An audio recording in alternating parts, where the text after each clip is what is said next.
ગુજરાતના ગૌરવ દિવસની આપ તમામને હાર્દિક શુભેચ્છા। ડે સ્પેશિયલના કાર્યક્રમમાં હું શિવાની આપ સૌનું સ્વાગત કરું છું। ડે સ્પેશિયલમાં આજે વિશેષ વાત કરવી છે ગુજરાતના સ્થાપના દિવસની। 1 મે 1960ના રોજ જ્યારે ગુજરાત એક અલગ રાજ્ય તરીકે પ્રસ્થાપિત થયું ત્યારથી લઈને અત્યાર સુધી આપણે દરેક વર્ષે આ દિવસ મનાવીએ છીએ। અને દિવસ મનાવવાનો મુખ્ય હેતુ એ જ છે કે ગુજરાતી તરીકે આપણે જે ગૌરવપૂર્ણ આ ગુજરાતમાં જીવીએ છીએ, આ ગૌરવપૂર્ણ ગુજરાતમાં આપણે ગરવી ગુજરાતની જે વાત કરીએ અને તેના ઇતિહાસ વિશે વાત કરીએ, એ ઇતિહાસનું મહત્વ સમજવું અને આજની યુવા પેઢી અને આવનારી પેઢીને સમજાવવું ખૂબ જરૂરી બનતી હોય છે। અને એટલા જ માટે ગૌરવવંતા ગુજરાતની વાત કરીએ તો મહાઆંદોલન જે થયું હતું ત્યારબાદ જે 2 રાજ્યો તરીકે અલગ પડ્યા અને ગુજરાતને ગુજરાત રાજ્ય તરીકેની જે ઓળખ મળી અને તેમાં કેવી રીતે તે સમયે કેવા પ્રકારના દ્રશ્યો સર્જાયા હતા, કેવા પ્રકારની ઘટનાઓ ઘટી હતી, કોનો મહત્વનો ફાળો રહ્યો છે ગુજરાત રાજ્યને એક ગુજરાત રાજ્ય તરીકે અલગ રીતે પ્રસ્થાપિત કરવામાં, તેના વિશે વાત કરીશું। સાહિત્યકારોની શું ભૂમિકા રહી હતી અને જે ઇતિહાસ છે તેના વિશે વાત કરીએ, કારણ કે ઇતિહાસને જાણવો જરૂરી છે। અને તેમાં પણ જ્યારે આપણા ગૌરવવંતા ગુજરાતની વાત કરવામાં આવે, જેના ગૌરવ જે છે ક્ષણે ક્ષણમાં વસેલું છે। આપણે કોઈ પણ જગ્યાએ ગુજરાતના ખૂણે ખૂણેની વાત કરીએ તો એટલા દરેક જગ્યાએ ગુજરાતનું ગૌરવ જે છે તે વધતું જતું જઈ રહ્યું છે અને એટલે જ આજે ગુજરાતની વાત વિશ્વ ફલક પર થાય છે।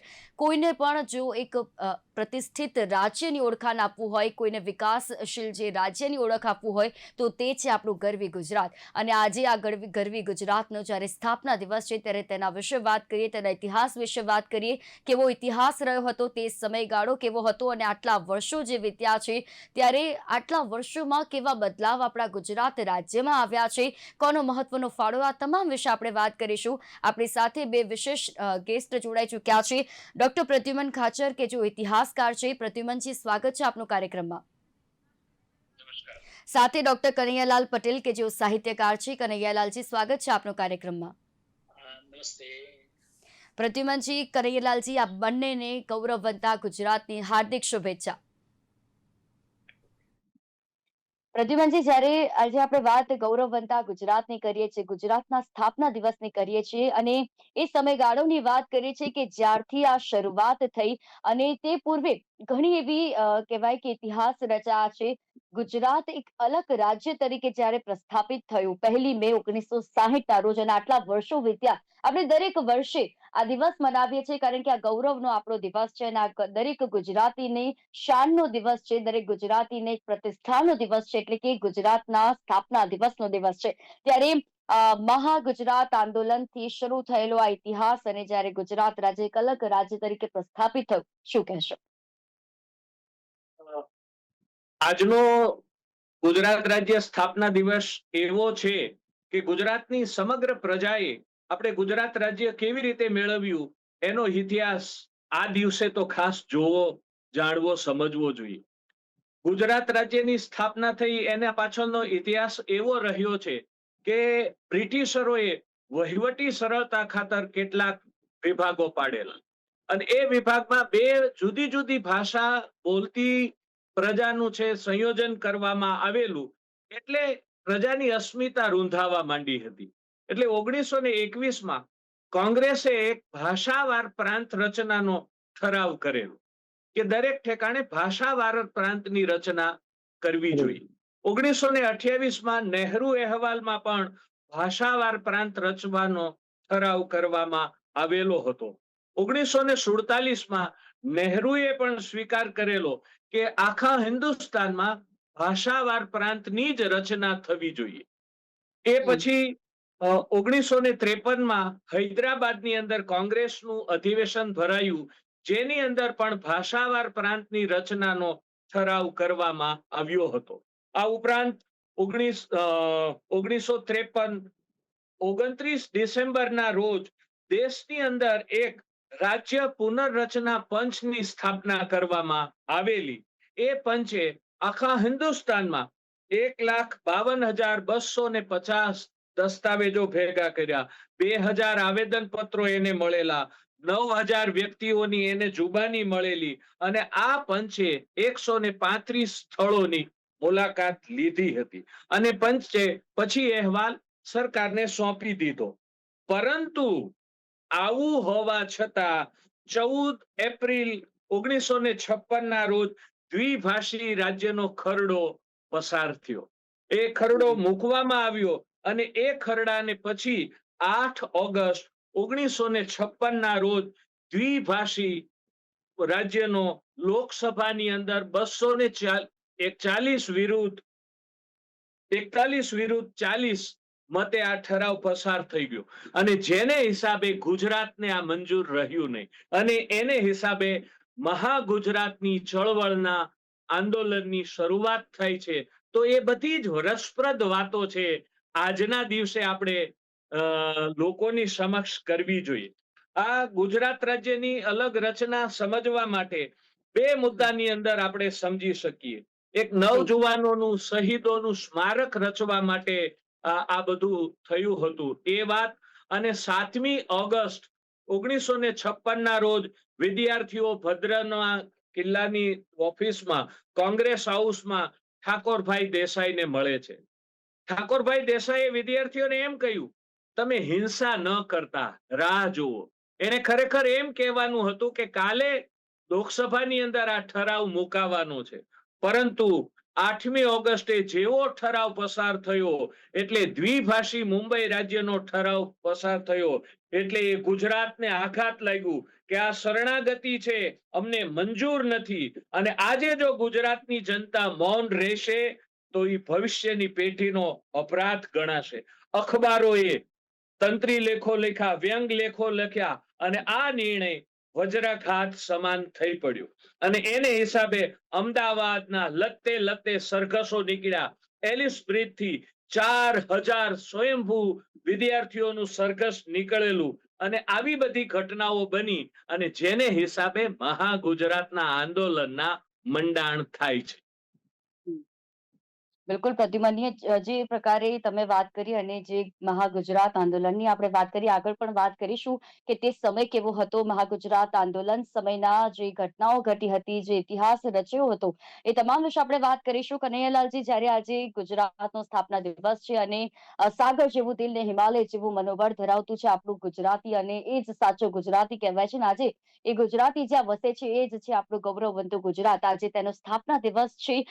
શું કહેશો, જ્યારે ગુજરાતના સ્થાપના દિવસની આપણે વાત કરી રહ્યા છીએ, કેટલું મહત્વ આજના સમયમાં? નમસ્તે. ગુજરાતના સ્થાપના દિન નિમિત્તે સૌ ગુજરાતી વાસીઓને મારા વંદન. 1960 1 મે થી 2026 એટલે 66 વર્ષ આપણા સ્થાપના દિવસના પૂરા થયા છે. આપણું ગુજરાત સંસ્કૃતિમાં આગળ છે, આપણું ગુજરાત મહેનતુ છે, આપણું ગુજરાત સંસ્કારી છે. ગુજરાતનું ગૌરવ આજે પણ સમગ્ર ભારત દેશમાં એક આગવી ઓળખ ધરાવે છે. ગુજરાતનો જે અનોતા પુત્ર માનનીય નરેન્દ્રભાઈ મોદી સમગ્ર વિશ્વમાં પોતાની એક આગવી છબી ઊભી કરી છે. એના માટે આપણે ગૌરવ અનુભવીએ છીએ. પ્રદ્યુમનજી, જ્યારે પણ આપણે મહાગુજરાત આંદોલનની વાત કરવામાં આવે, તે સમયની વાત કરશો કે તે સમય કેવો હતો અને ખાસ કરીને જ્યારે એ દરમિયાન કયા એવા મહત્વના ટર્નિંગ પોઈન્ટ્સ હતા કે જેને કારણે અલગ રાજ્યની જે માંગ છે તે મજબૂત બનતી ગઈ? વિદ્યાર્થીઓ ઠાકોરભાઈ દેસાઈને જ્યારે મળવા ગયા અને એ સમયે પછી એના ઉપર ગોળીબાર થયો અને એ ગોળીબારમાં બનાસકાંઠાના પૂનમચંદની ખોપરી ઉડી ગઈ અને વિદ્યાર્થીઓએ આ પૂનમચંદની ખોપરીના હાડકાના ટુકડાઓ ભેગા કરી અને ગુજરાત ક્લબમાં વકીલોને દેખાડવા માટે લઈ ગયા અને પહેલે દિવસે છે કૌશિક ઇન્દુલાલ વ્યાસ,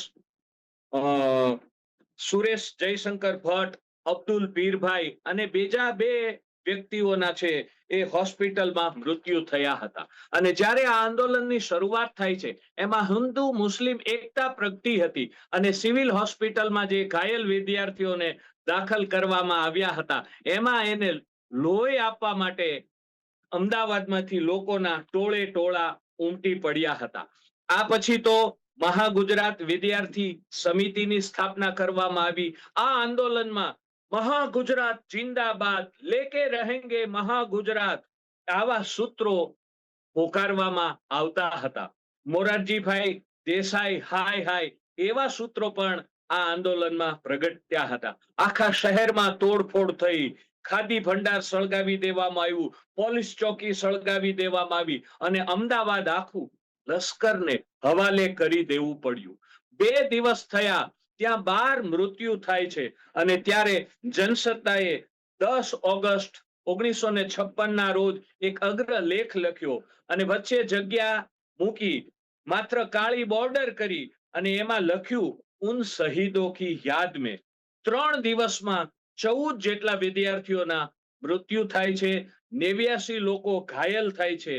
દિલ્હી વાળાને એમ હતું કે ગુજરાતની જનતા શાંતિથી આ દ્વિભાષી મુંબઈ રાજ્યનો જે ઠરાવ પસાર થયો છે એ સહન કરી લે છે, પરંતુ એવું ન બન્યું. 13મી ઓગસ્ટને કાયમને માટે શહીદ દિન તરીકે ઉજવવાનું નક્કી થયું. હજારોનું સરઘસ નીકળ્યું અને જ્યાં ગોળીબાર થયો હતો ત્યાં પુષ્પાંજલિ કરવામાં આવી અને ત્યારે વળી પાછા નારાઓ પોકારવામાં આવ્યા. મુસલમાનોએ આ નિમિત્તે નક્કી કર્યું કે આ વર્ષે શહીદોના માનમાં તાજિયા નહીં કાઢવામાં આવે અને ધીમે ધીમે સમગ્ર ગુજરાતમાં આ મહાગુજરાત આંદોલનની જવાળાઓ પ્રગટી અને દાવાનળની જેમ આ આંદોલન ફાટી નીકળ્યું હતું. બિલકુલ. અને જે પ્રકારે જે એ સમય જે હતો અને એ સમયનું જ્ઞાન આજના વિદ્યાર્થીઓને, આજની દરેક જે પેઢી છે તેને સમજવું ખૂબ જરૂરી છે. અને એટલા જ માટે ગૌરવવંતા ગુજરાતના સ્થાપના દિવસની આપણે જાણકારી અને તેની માહિતી મેળવ્યા છે. ત્યારે કનૈયાલાલજી, જ્યારે આપણે મહાગુજરાત આંદોલનની વાત કરીએ છીએ, તે સમય સાહિત્યકારોની પણ મહત્વની ભૂમિકા રહી હતી. શું હતી તેમની મહત્વની ભૂમિકા અને કેવી રીતે તેમની આ મહત્વની ભૂમિકા ગુજરાત રાજ્યને અલગ રાજ્ય તરીકે પ્રસ્થાપિત કરવામાં રહી? આમ તો ગુજરાતી સાહિત્યકારો પૂર્વે ગાંધી યુગના પ્રસિદ્ધ અને સાહિત્યકાર આપણા જે સત્ય અને અહિંસાનો માર્ગ જેમને સમગ્ર ભારતમાં અપનાવ્યો છે એવા ગાંધીજી પણ એક મોટા સાહિત્યકાર હતા. બીજા એક વીર પુરુષ આખા ભારતને એકતાના તાંતણે બાંધીને સરદાર વલ્લભભાઈનું નામ પણ આપણે કેમ ભૂલી શકાય. અને છેક આપણા મધ્યકાલીન ગુજરાતી સાહિત્યના ભક્તિયુગ સાચા અર્થમાં દેશમાં જે અસ્તવ્યસ્ત પ્રજા હતી એને ભક્તિનો માર્ગ જે આપ્યો છે, એમાં નરસિંહ મહેતા, મીરાબાઈ, પ્રેમાનંદ, આ બધા સાહિત્યકારો મધ્યકાલીન યુગમાં પણ સરસ એવું એ સમયની પ્રજાને સતત માર્ગદર્શન આપ્યું છે. આપણે સુધારક યુગની વાત કરીએ, જય જય ગરવી ગુજરાત એવું જે સૂત્ર જેને આપ્યું છે કવિ નર્મદ, એ પણ 1933માં એમને આપણા સાહિત્યકારોમાં એક આગવી ઓળખ ઊભી કરી હતી. એવા જ આપણા દલપતરામ 1920માં જન્મ્યા અને 1947 આસપાસમાં એમને અઢળક સાહિત્ય સાચા અર્થમાં ગુજરાતમાં જે પરિસ્થિતિ હતી એ પરિસ્થિતિને સમાજ સુધી પહોંચાડવાનું એક મહત્વનું માધ્યમ બન્યા છે. ગાંધી યુગના તો અઢળક સાહિત્યકારો આપણા છે.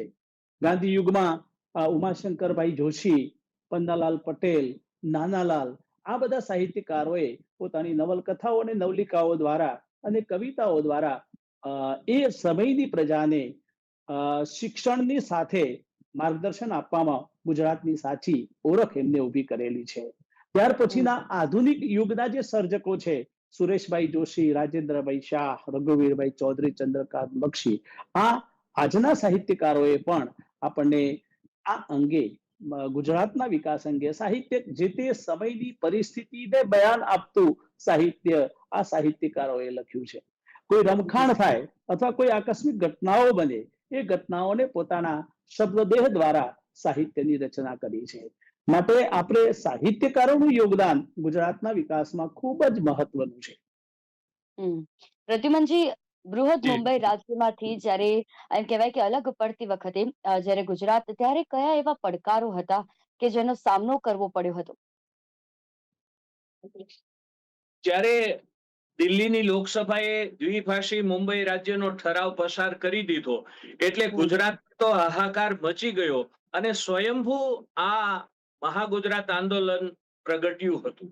એટલે હવે દિલ્હી વાળા ચિંતામાં પડી ગયા હતા. એને ગુજરાતી પ્રજા ઉપર વિશ્વાસ હતો કે આ ગુજરાતની પ્રજા કઈ વિરોધ નહીં કરે, પણ એવું ન બન્યું. એટલે હવે દિલ્હી સફાળું જાગી ઉઠ્યું અને 19 ઓગસ્ટ 1956 ના રોજ મોરારજીભાઈ દેસાઈએ લાલ દરવાજે એક સભા ભરવાનું આયોજન કર્યું કે ગુજરાતના લોકોનો રોષ ઠાળવો હતો. દ્વિભાષી મુંબઈ રાજ્યની સમજૂતી એને આપવી હતી, પણ જનતાએ નક્કી કરી લીધું કે આપણે મોરારજીભાઈ દેસાઈની સભામાં જવું જ નથી. અને અમદાવાદમાં સ્વયંભૂ કર્ફ્યુ જાણે કે લાદી દીધો હોય એવું, રસ્તાઓ, શેરીઓ, ગલીઓ બધું સુમસામ લાગવા માંડ્યું અને મોરારજીભાઈ દેસાઈની સભાનો રકાસ થયો. સભા સ્થળે મોરારજીભાઈ દેસાઈ આવ્યા જ નહીં અને મોરારજીભાઈ દેસાઈએ એમ કીધું કે વિદ્યાર્થીઓ, તમારે મને મળવું તો પડશે, એ વિના હું અહીંથી જવાનો નથી. મણીબેન પટેલે પણ એમ કીધું કે લોકો તો સભા સ્થળે આવવા ઈચ્છતા હતા, પરંતુ આવા વાતાવરણથી અથવા વિદ્યાર્થીઓએ અટકાવ્યા હોવાથી સભામાં એ લોકો આવ્યા નથી. મોરારજીભાઈ દેસાઈએ એમ કીધું, મને કઈ ગોળીબાર કરવાનો શોખ નથી, પણ હું ગુજરાતને હિન્દુસ્તાનના ભલા માટે હોડમાં મૂકવા તૈયાર છું, પરંતુ હિન્દુસ્તાનને ગુજરાતના ભલા માટે હોડમાં મૂકવા તૈયાર નથી. એટલે વિદ્યાર્થીઓને સાથે આવો બધો મોરારજીભાઈ દેસાઈએ વાર્તાલાપ કર્યો, પણ એ ગુજરાતના રોષને ટાળી શક્યા નહોતા. એટલે હવે પછી જવાહરલાલ નહેરુને એમ થાય છે કે મારે આ સમયે ગુજરાત જવું જોઈએ. એટલે બીજી તારીખ 2/10/1956 ના રોજ નહેરુની અમદાવાદની અંદર સભા કરવામાં આવી. ત્યારે જનતાએ નક્કી કર્યું કે જવાહરલાલ નહેરુનું પાણી કાઢી નાખવું છે. એટલે આ નહેરુની સભાની સમાંતર બીજી એક સભા કરવામાં આવી અને આ કોઈ નાની સૂની વાત નહોતી કે જ્યાં હિન્દુસ્તાનના વડાપ્રધાનની સભા થતી હોય અને એની સામે સમાંતર સભા લોકો કરતા હોય અને એ સભાની અંદર 3 લાખ લોકો હાજર રહ્યા હતા.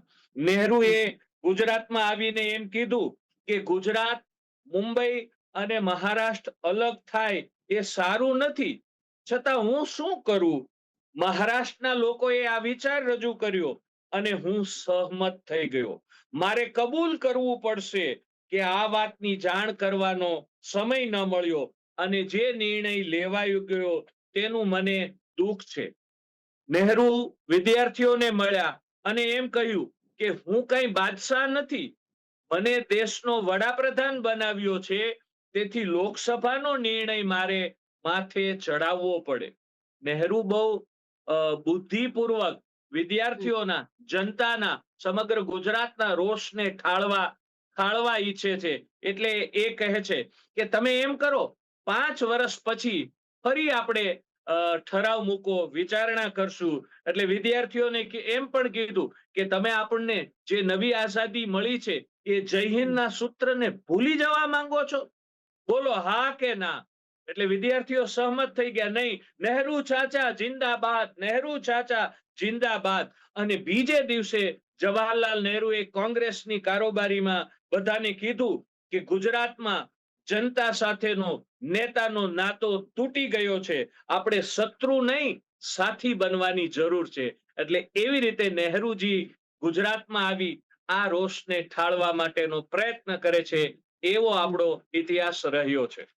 જી બિલકુલ પ્રદ્યુમનજી, અને જે આપના દ્વારા જે આ ઇતિહાસ બતાવવામાં આવી રહ્યો છે ખૂબ જાણવા જેવું છે અને આપણા ગૌરવવંતા જ્યારે ગુજરાતની વાત કરી ત્યારે તેના ઇતિહાસ વિશે પણ જાણવું જરૂરી છે. કનૈયાલાલજી, સદીઓ પુરાનો વારસો રહેલો છે અને આધુનિકતાની ઉડાન અત્યારે આપણું ગુજરાત ભરી રહ્યું છે. તો તેના વારસાને, તેની આધુનિકતાની ઉડાનને જાળવી રાખવામાં અત્યારે સૌથી મહત્વપૂર્ણ ભૂમિકા કોની અને કેવી રીતે તે જાળવી શકાય? કારણ કે ગૌરવવંતા ગુજરાતની વાત કરી, વિશ્વ ફલક ઉપર અત્યારે આપણા ગુજરાતની વાત થઈ રહી છે, ગુજરાતના વિકાસની વાત થઈ રહી છે, ત્યારે હાજી, આપણે ગુજરાત એટલે શું? ગુજરાત એટલે મહેનતુ પ્રજા, ગુજરાત એટલે વ્યવસાયમાં આગળ, ગુજરાત એટલે સંસ્કારની ભૂમિકા, ગુજરાત એટલે ગૌરવવંતું ગુજરાત. આ ગુજરાતની સંસ્કૃતિ તો આગળ છે જ, પણ સાથે સાથે આપણા વિકાસમાં પણ આપણે આગળ છીએ.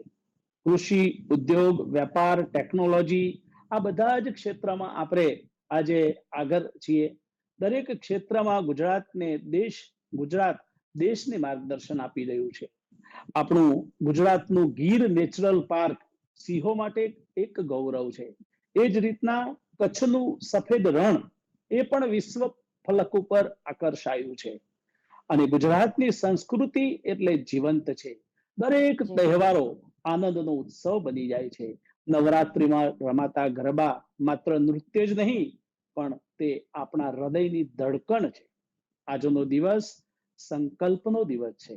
આપણે બધા જ ગુજરાતવાસીઓ, શું આપણે ગુજરાતને વધુ આગળ લઈ જઈ શકીએ? શું આપણે આપણા સંસ્કારોને જાળવી શકીએ? શું આપણે સમાજમાં સકારાત્મક પરિવર્તન લાવી શકીએ? આ માટે જો આપણે સતત આગળ રહી આપણે પ્રતિજ્ઞામાં જોડાઈશું, તો હું માનું છું ત્યાં સુધી આપણા ગુજરાતને વિશ્વ ફલક ઉપર સારી રીતે લઈ જઈ શકીશું. જી બિલકુલ. અને આપણે દરેક વ્યક્તિએ સમજવાની જરૂર છે, દરેકે ગુજરાતીએ સમજવાની જરૂર છે કે આપણા જે ગુજરાતનો ઇતિહાસ રહેલો છે ને, જે એ સમયનો ઇતિહાસ હતો, તે ઇતિહાસને સમજીને આપણા ગુજરાતના વારસાને આગળ ધપાવીએ, આપણા ગુજરાતની જે ગૌરવતા છે તે ગૌરવતાને આગળ ધપાવીએ. અને ખાસ કરીને પ્રદ્યુમનજી, સમયનો અભાવ છે, પરંતુ જ્યારે ભાષા આધારિત રાજ્ય રચવાનો જ્યારે સમય આવ્યો, તે સમય કેવો હતો અને કેટલો વ્યવચારુ અને શું તે વિચાર જે હતો તે કહી શકાય કે તેને કારણે આજે ગુજરાતની ઓળખ જે છે, આજે દરેક ગુજરાતીની ઓળખ ગુજરાતી અને દરેક ગુજરાતની ઓળખ એ ગુજરાતીથી થાય છે. આપણે અગાઉ વાત કરી એમ કે મહાગુજરાત આંદોલન કેવી રીતે પ્રગટ્યું હતું. તો આ આંદોલનમાં 14 જેટલા વિદ્યાર્થીઓના મોત થયા. એ પછી હવે આંદોલન જુદી રીતે ફંટાય છે કે શહીદ સ્મારક રચવા માટેનો સત્યાગ્રહ કરવામાં આવે છે, જે 226 દિવસ સુધી ચાલે છે. દરરોજ એક ટુકડી મોકલવામાં આવે, એની ધરપકડ કરી લેવામાં આવે, એને કોર્ટમાં મોકલવામાં, સજા કરવામાં આવે. તો આ સત્યાગ્રહ 17/8/1958 થી 1/4/1959 એટલે 226 દિવસ સુધી ચાલ્યો, જેની અંદર ડોક્ટરો, વકીલો, વેપારીઓ, શિક્ષકો એ બધા જોડાયા હતા. કે આ લોકોનું કહેવું એમ હતું કે જે વિદ્યાર્થીઓ શહીદ થયા છે એનું ખાંભી ઊભી કરવી જોઈએ, સ્મારક ઊભું કરવું જોઈએ.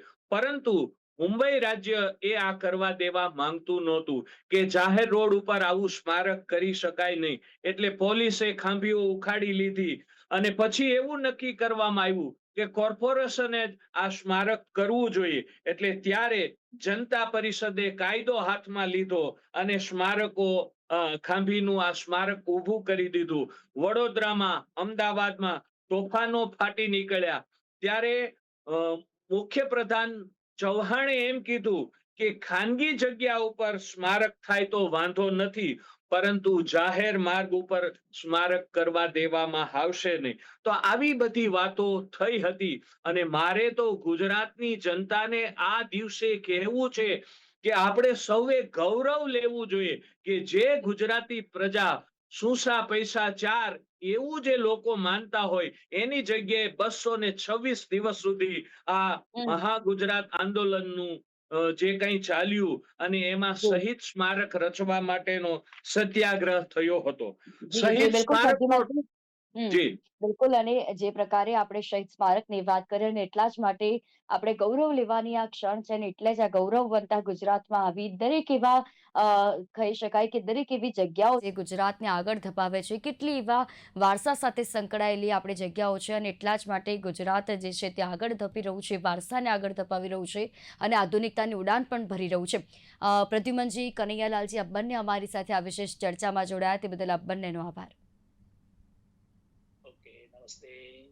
તો જ્યાં જ્યાં વસે ગુજરાતી, ત્યાં ત્યાં સદાકાળ ગુજરાત. અને આ જ કારણે આજે આપણી ગૌરવવંતા જે ગુજરાત છે, આ ગૌરવવંતા ગુજરાતમાં આપણે તમામ લોકોએ ગૌરવ લેવા જેવી બાબત છે. અને જે ઇતિહાસ વિશે વાત કરી, તે દરેક વ્યક્તિએ ઇતિહાસ જાણવો જરૂરી છે. એ સમય કેવો હતો ને અત્યારના સમયમાં પણ સંસ્કૃતિ, સંસ્કારની સાથે આજે સુગમ સંયોગ જોવા મળે છે. અને એટલા જ માટે આ ગુજરાત છે, આ ગૌરવવંતો ગુજરાત છે. જય જય કરવી ગુજરાત. ડે સ્પેશિયલના કાર્યક્રમમાં હાલ બસ આટલું જ. ફરી મળીશું, ત્યાં સુધી આપ મને રજા આપશો. નમસ્કાર.